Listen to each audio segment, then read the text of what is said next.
할렐루야. 오늘의 말씀은 미가서 6장 1절로 3절의 말씀입니다. 너희는 여호와의 말씀을 들을지어다.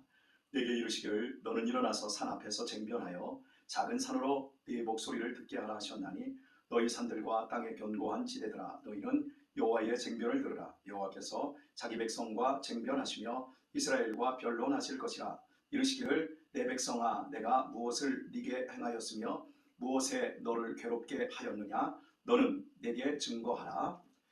한 절 말씀을 더 보도록 하겠습니다. 6장 8절의 말씀입니다. 사람아 주께서 선한 것이 무엇임을 네게 보이셨나니 여호와께서 네게 구하시는 것이 오직 공의를 행하며 인자를 사랑하며 겸손히 네 하나님과 함께 행하는 것이 아니냐. 아멘. 여기는 충남 부여군 규환면입니다. 전라남도를 벗어나서 또 전라북도를 지나서 이제 경기도 우리 교회가 있는 곳으로 점점 가까워지고 있습니다. 어제 일정을 잘 소화하고 지난밤 모텔에서 하룻밤을 보내고 여러분을 대면하게 되었습니다. 오늘도 주실 말씀에 큰 은혜가 있기를 소원하고 오늘 하루의 삶 속에서도 하나님의 말씀이 함께 동행할 수 있기를 소원합니다. 하나님께서 이스라엘 백성들을 법정으로 소환했습니다. 대체 너희들의 불만이 무엇인지 한번 말해보라는 것입니다. 우리가 살다 보면 사랑하는 사람을 향해서 마음에 응어리가 질 때가 있습니다. 특별히 자식을 키우는 부모의 입장에서는 자녀들이 내 뜻대로 되지 않고 또 부모가 원하는 수준의 삶에 따라주지 못하는 정도가 아니라 그 반대로 아주 형편없고 추락해버리는 현실을 볼 때 부모가 내 마음에서 내가 대체 무엇을 잘못하고 있느냐 이런 마음을 갖습니다. 그래서 마음의 응어리로 가지고 있다가 어느 날 작심하고 자녀를 부를 수 있습니다. 그리고 대체 이 애미가 너에게 뭘 잘못했니? 뭘 못해줬니? 이렇게 묻는 경우가 있지 않습니까? 이는 사랑해서 그렇습니다. 미가서 6장에 나타난 하나님이 이스라엘 백성을 법정으로 소환하고도 내 백성아, 어제 아침에 우리가 살펴본 건 바로 그거였습니다. 내 백성아, 여전히 하나님은 이스라엘 백성들을 사랑하심을 나타내고 있다. 그리고 말씀을 들으라 할 때 말씀이 다바르가 아니라 아바르라고 말씀드렸습니다.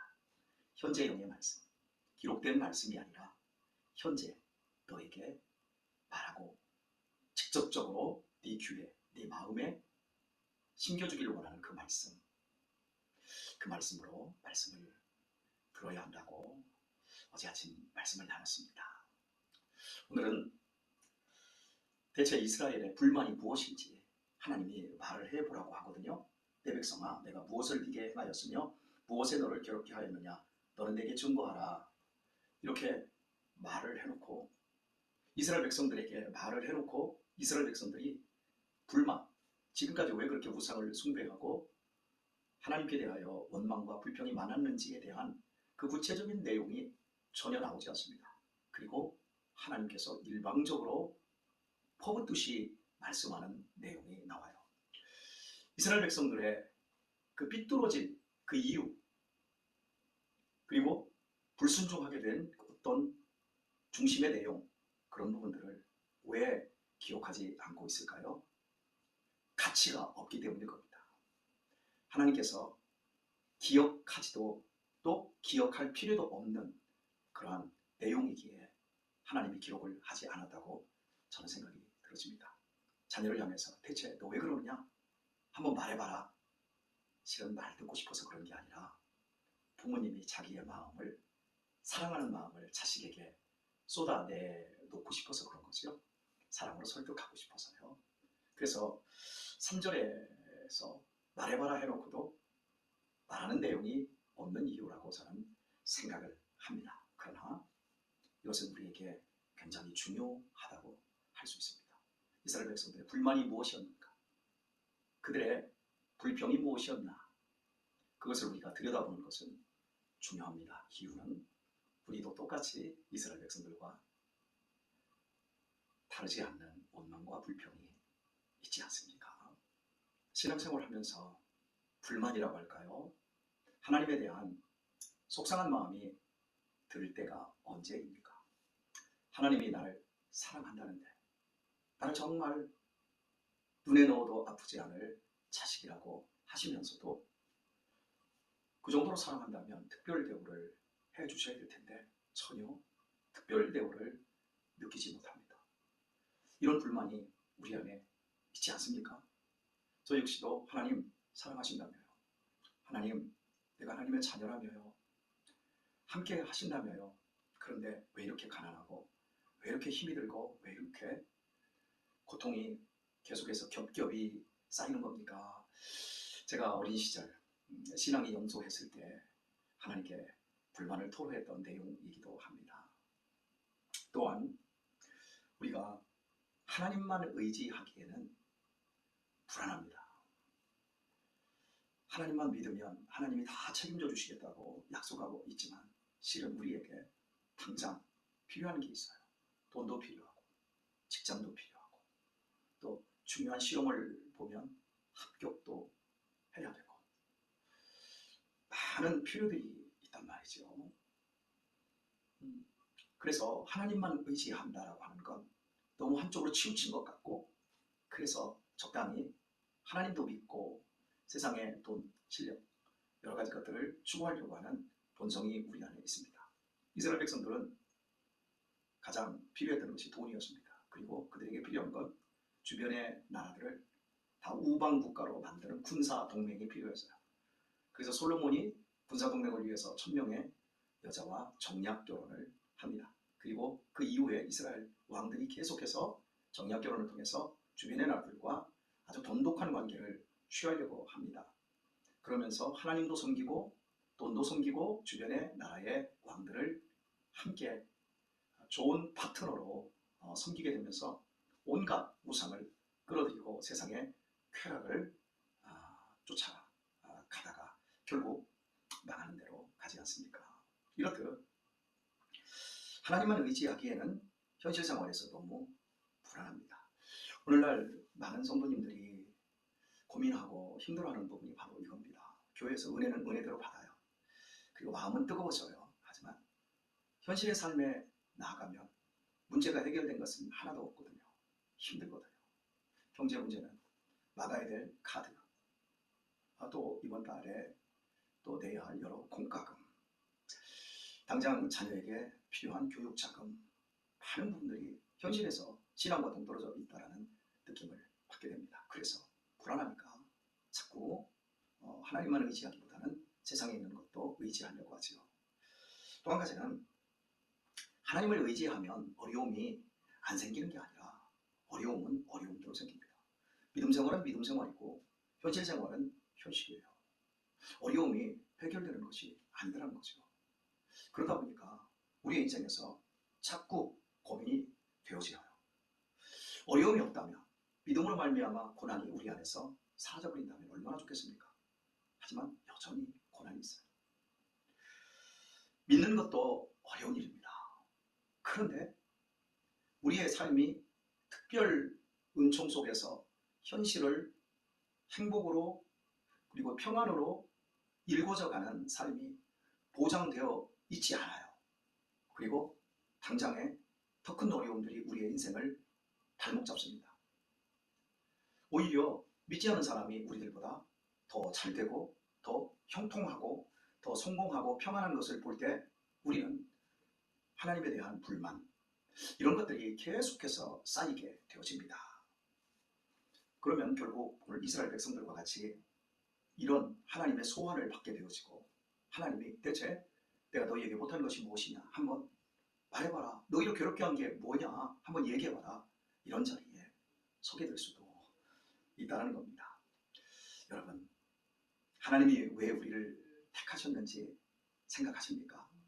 내가 왜 예수님을 믿게 되었는지, 내가 왜 하나님의 자녀로 선택받았는지 여러분 생각하십니까? 이 세상에서 잘 먹고 잘 살고 성공하고 마음껏 내가 하고 싶은 거 다 하고 즐기라고 하나님이 우리를 부르셨을까요? 우리가 기도하면 또한 그런 것들을, 내가 원하는 것들을 하나님이 성취하게 해주실까요? 하나님의 부르심과 우리의 간구의 내용 속에 그런 약속은 없습니다. 그러면 하나님이 우리를 부르신 목적, 그것이 뭘까요? 이것을 이해하는 것이 중요합니다. 이사야는 이렇게 말합니다. 이 백성은 내가 나를 위하여 지었나니 나의 찬송을 부르게 하려 함이라. 우리를 만드시고 우리를 새롭게 창조하시는 이유는 하나님을 찬송하게 하기 위한 것입니다. 그리고 오늘 본문 6절에서 분명히 말합니다. 사람아, 주께서 선한 것이 무엇임을 네게 보이셨나니 여호와께서 네게 구하시는 것이 오직 공의를 행하며 인자를 사랑하며 겸손히 네 하나님과 함께 행하는 것이 아니냐. 하나님을 닮고 하나님과 동행하고 이 땅에서 공의를 행하며 인자한, 세상을 어질고 또한 자비로운 마음을 가지고 살아가는 그 모습, 하나님을 닮은 그 모습으로 우리를 만드시고 살게 하기 위해서 우리를 선택하셨다는 겁니다. 우리의 시간, 우리의 재능, 우리의 에너지, 우리의 재산, 우리 인생의 모든 때를 바로 이 목적을 위해서 하나님이 불렀다는 겁니다. 그래서 우리의 믿음의 목적이 바로 될 때, 그때 우리는 내게 닥치고 내 현실 속에서 내가 원하는 대로 가지 않는다 할지라도 하나님이 나를 하나님을 더 닮은 사람으로 만들기 위해서 내 속에서 내 환경 속에서 역사하고 계시구나, 이것을 우리가 깨닫게 되어집니다. 사랑하는 교회 여러분, 오늘의 말씀을 뵙도록 하겠습니다. 오늘 읽은 미가서의 말씀은 바로 우리 시대에 우리를 향해 주시는 말씀이라고 저는 믿습니다. 왜냐하면 한국교회가 얼마나 세상으로부터 짓밟히고 있습니까? 목사님들의 불의, 또 오늘 일반 평신도들의 열심의 헌신의 강도가 현저하게 낮아져서 한국교회가 힘을 잃고 있습니다. 하나님이 우리를 소원하셔서 대체 이 대한민국에 내가 무엇을 안 해주었느냐?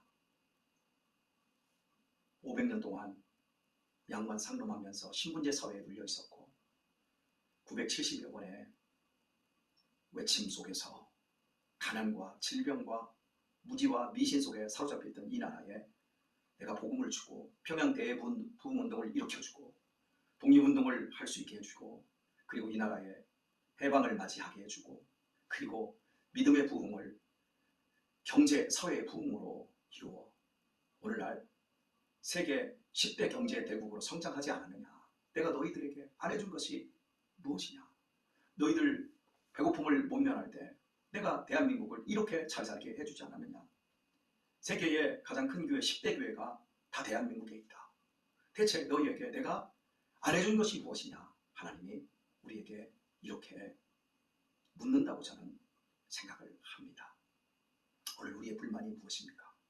우리의 불평이 무엇입니까? 우리의 원망이 무엇입니까? 배고픔을 면하고 이렇게 기적과 같은 나라에서 살고 있는 사랑하는 교우 여러분, 하나님이 우리를 부르신 목적이 잘 먹고 잘 놀다가 아무 생각 없이 배부른 돼지처럼 살다가 죽어 천국 오라고 부르지 않았습니다. 이 땅에서 하나님께서 우리를 당신을 닮은 사람으로 만드시고 우리의 삶을 통해서 하나님이 찬양을 받으시고, 이런 우리와 하나님은 겸손히 동행하며 환난과 고통과 이 땅의 모든 불의 속에서도 세상을 이겨내는 멋진 그리스도인으로 하나님이 동행해 주시기를 원하십니다. 헤르만 헤세의 소설에 나오는 한 장면이 있습니다. 광대로 먹고 사는 사람이 있었습니다. 피에로 분장을 하고 공 돌리는 멋쩍을 일을 하고 물건나무도 서고 온갖 땅재주를 넘기도 하는 사람이 그날 마음이 허해서 교회를 가고 싶었습니다. 그래서 예배를 가려고 했는데 너무나도 많은 사람들이 예배당에 있고 자기는 피에로 분장을 했는데 들어가기가 목에서 들어가지 못하고 예배가 다 끝난 후에 혼자 예배당 안으로 들어갔습니다. 그리고 하나님, 나는 가면 뒤에서 울고 있습니다. 사람들을 웃기고 사람들에게 제조를 부리고 있지만 저는 고독합니다. 외롭습니다. 하나님, 내가 하나님을 무엇으로 기쁘게 해드릴 수 있습니까? 하나님, 제가 할 수 있는 게 없습니다. 호주머니에 돈이 하나도 없습니다. 제가 시간적으로도 다른 사람과 섞여서 교회에 봉사할 수도 없습니다. 하나님, 그런데 내가 가지고 있는 것으로 하나님을 기쁘게 해드리고 싶습니다. 그리고는 그 자리에서 자기가 재주를 부리는 여러 가지 도구를 앞에다 펼쳐놓습니다. 그리고 저글링으로 막 공을 던집니다. 그리고 막 칼을 막 던져서 저글링을 합니다. 하나님 보세요. 나 하나님을 위해서 지금 하는 겁니다. 그리고 물구나무를 서고 당제주를 넘고 그렇게 하나님께 자신의 삶을 보여드리고 있었습니다. 그 모습을 그 교회의 목사가 보았습니다. 목사가 어떻게 말했을까요? 당신 지금 뭐 하는 거야? 신성한 예배당에서 지금 뭐 하는 거야? 여러분, 피에로는 예배했습니다. 그 중심을 다해서 자기가 할 수 있는 것으로 예배했습니다. 불만하기 전에, 원망하기 전에, 불평하기 전에 내가 하나님을 기쁘시게 할 수 있는 것이 무엇인가? 하나님이 우리에게 보여주셨어요. 사람아, 주께서 선한 것이 무엇임을 네게 보이셨나요? 내가 가진 것, 내가 할 수 있는 것으로 하나님의 기쁨이 되십시오. 하나님을 찬양하는 사람이 되십시오. 이하로도 멋진 한 날 하나님과 동행할 수 있기를 우리 주 예수님의 이름으로 축원합니다.